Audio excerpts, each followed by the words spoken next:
The Fun and Trader has a leaderboard, and that leaderboard has had one king for a very long time.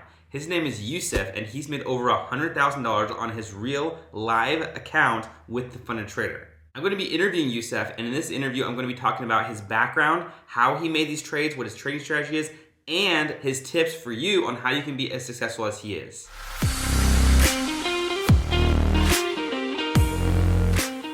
All right, so I'm here with Yousef. A lot of you have seen him at the top of the leaderboard. He is a super cool guy. He has a really interesting strategy. I'm super excited to introduce you to him. Here he is. Hey Blake, how you doing?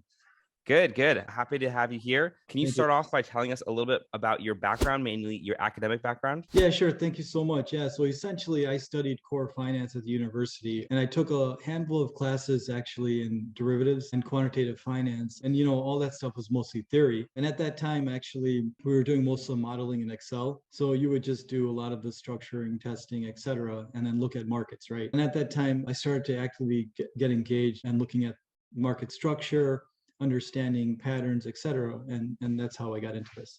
How much of an AUM, how much money do you control with the Fun and Trader? At the moment right now, I have 600,000. That's pretty much the maximum. And can you just give a quick overview? How has your experience been? We'll get more into this a little later, but how has your experience been with the Fun and Trader so far?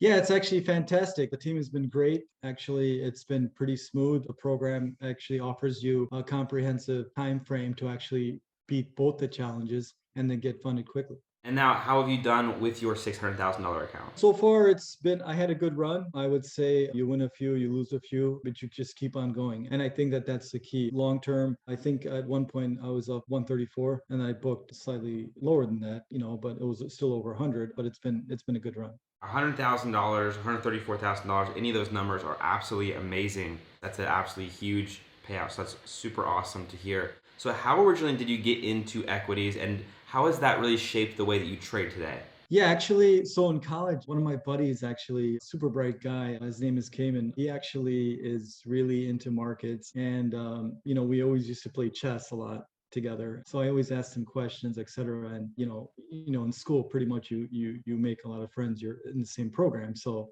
basically, I learned from mostly him. And then my other friend, Stefan, he actually ended up starting his own investment company in Canada. And then, he did his own thing. So. What is your opinion on college? I know that you went to college, but does a trader need a traditional education background in order to be a successful trader? Yes and no. I think if you're really passionate about something and you want to learn about it, the best approach is to get educated. But there's different mediums of education, self-taught, that it can be done, but going to the university, it does provide more structure and framework, and that's pretty much the difference. My professor was a lead trader at UBS, so that gives you somewhat of an inspiration, right? And you have firsthand primary source of information that you can learn from an expert.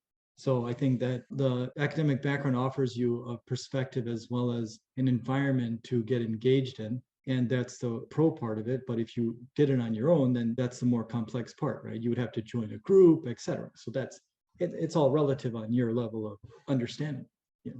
Gotcha. And then, so did you learn how to trade from college, from that professor, or is it some other source? Yeah, basically from my professor. I actually took a course in options and futures, and I studied this book from John Hall, sixth edition. And in there, we did pricing models. We did a lot of that. So that's how I got into it. Yeah. Well, I'd love to see your strategy. If you can give a little insight on that, do you want to go ahead and share your screen and we can talk a little more about your specific strategy? Sure. Yeah. So basically, I have a professional subscription with stockcharts.com. For this one, it's like a little over 7 years now. So what I do right now is I do spend a lot of times looking at charts. And as you can see right here, I take a look at the market overview, and I primarily just look at equities. I think that from my perspective, although I do understand other instruments and commodities and currencies, and I have tried to some extent a lot of it, I think that my primary focus is if I know I'm good at something, I'll just stick to it. I think when you focus on too many instruments, it becomes too complex to manage. So for example, I primarily just look at the NASDAQ or the S&P along with the volatility products. So at the end of the day right now, what I do is I come down here, I take a look at all of the ETFs, et cetera, and some of the charting indicators, and let's take a look at the NDX. So if I pull up the NDX right now, I basically look at multiple instruments, right? And I apply different indicators, etc., and take a look at what the market is telling me. And from here, basically, it's all about price action to me. So what I would do here is take a look at it and say, the market is definitely moving, and the question is which direction is going in and how do you speculate which direction it will go in. I think understanding multiple time frames, for example, and going into it, I primarily use the 4 hour and I also use the 1 hour, but by no means am I a day trader. I think day trading is very complex because what happens is you come into the day, you have one opinion, and by the afternoon things can change, and it's very hard to become profitable like that. So I'm more of a swing and position trader, and although I could have a position on that is on for a couple days or 4 days and there's profits, I will book them throughout the day and basically select a direction. So basically I'm looking at multiple time frames. So whether it's the 4 hour, the 1 hour, I'm applying different studies to it. For example, Fibonacci retracements. So I'm looking at projections. And what I'm doing right now is understanding what the recent swing low is and where price could potentially drop, and essentially applying different trend channels, etc., to understand where is it going, right? If I see a channel right here, this clearly is indicating price is the momentum is higher, right? So I'm looking at multiple factors, etc., and I'm looking at this and I'm saying, okay, price is within the confines of this channel, for example, and that's just one applied study, right? So if you look at this, and then from my perspective, I'm looking at RSI, I'm looking at MACD, etc. So I'm just carefully watching specific instrument on specific time frames to make my decision. And I think that that's where it's very important. If you are watching an instrument or actively involved, you have to be engaged in it. And that's if you're managing too many instruments, what happens is it becomes too complex to make the right decision. And that's pretty much it. There is no secret sauce of, oh, you became profitable. I think if we look at my account, I primarily focused most on NASDAQ. I did a couple currency pairs as well. And that's pretty much what I've done.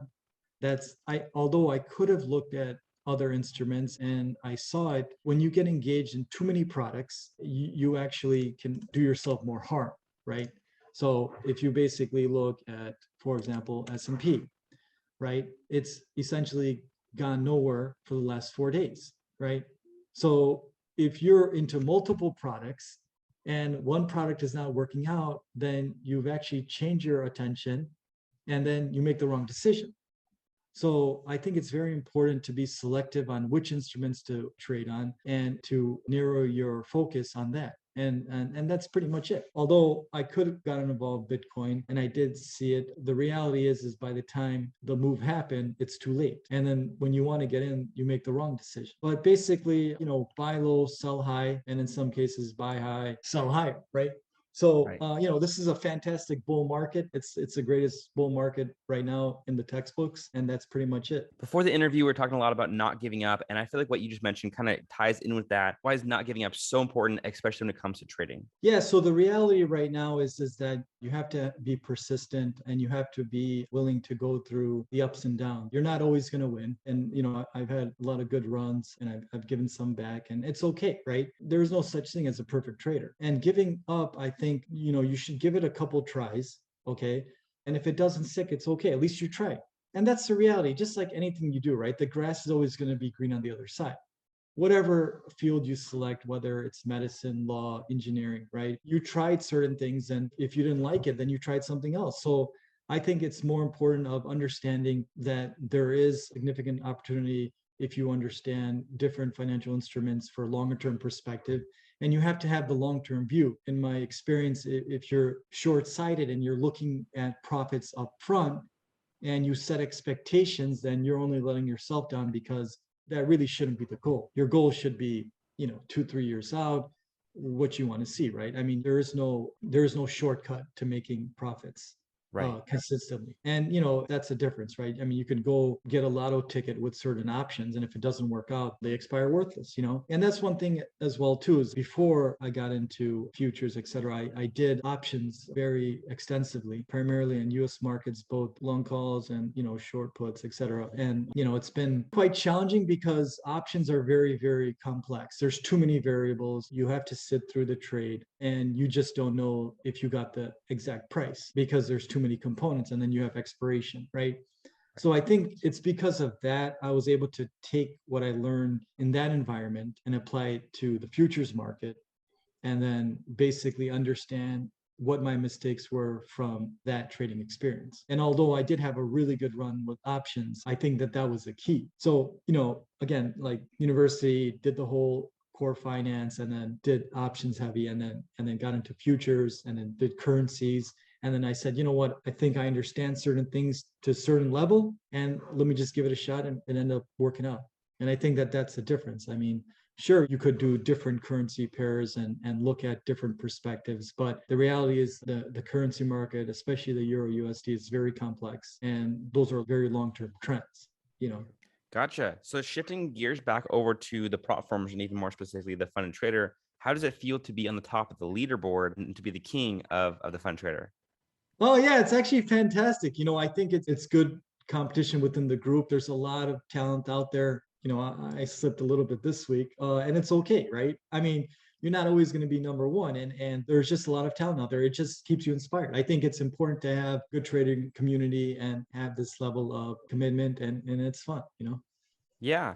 And now that you're maxed out with the fund trader, of course, there is scaling to be coming soon as well. But what Correct. have you been going with other prop firms to get even more AUM, or what have you been doing with that whole situation? Yeah, correct. Yeah. So yeah, it's a good question. Actually, I did do that. I actually just recently passed an FTMO challenge with multiple accounts. So I'm going on to the second stage. And then I have my Forex fund, and I'm doing the same thing there. The thing is that the reality is the duration for the time frame to get funded is much more longer from FTMO compared to your firm. Mhm. So you'd have to sit through, I think, what, it's like 20 days. And then my Forex fund. So yeah, I'm probably right now like 1.4 million. Gotcha. That's a Good really million. good AUM amount. That's actually fantastic. And so through all this, what is your favorite aspect of the funded trader? I think the reality is like Angelo, Carlos, they've been doing a really, really good job of providing detailed information. And actually, the platform has been really good. I think when I initially joined the firm, the dashboard has come a long way. They do a really good job explaining it. The support team has been great. And, they make everything seamless. And if there's any updates with Nash Market, we know about it. And of Right. course, I mean, listen, I've had multiple platforms. I mean, there's not going to be a perfect platform.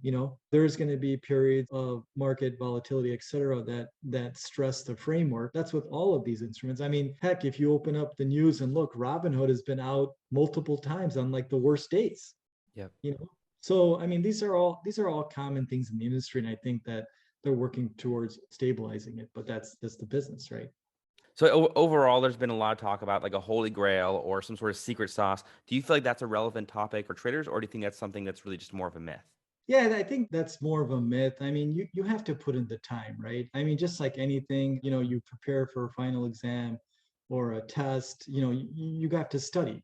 So if I'm studying the charts, I'm going to internalize it, and then I'm going to make a decision based on my research. So you have to put in the time. And, of course, you could throw a dart, and if you hit it, you won, right? Like if you, for example, right now, that's the difference with investing in this greatest bull market. Had you just bought a couple of technology stocks and sat back and wait, of course, that was the right thing to do now, right? But that's investing. But with trading, actually, especially long term, you have to understand trends. You have to understand fundamental things that are going on with the Federal Reserve, and you have to understand certain chart structure and market structure to make the informed decision. And that's where I'm going back to my other point earlier, that if you specialize and focus specifically on specific instruments, then you have a higher probability of success. Whereas if you try to do too many things, what happens is you could have too many failures. And that's really what it is. And, buy low, sell high. And if you have profits, take the money off the table. And I think that's important. And understanding that you're going to give some back, and it's okay, right?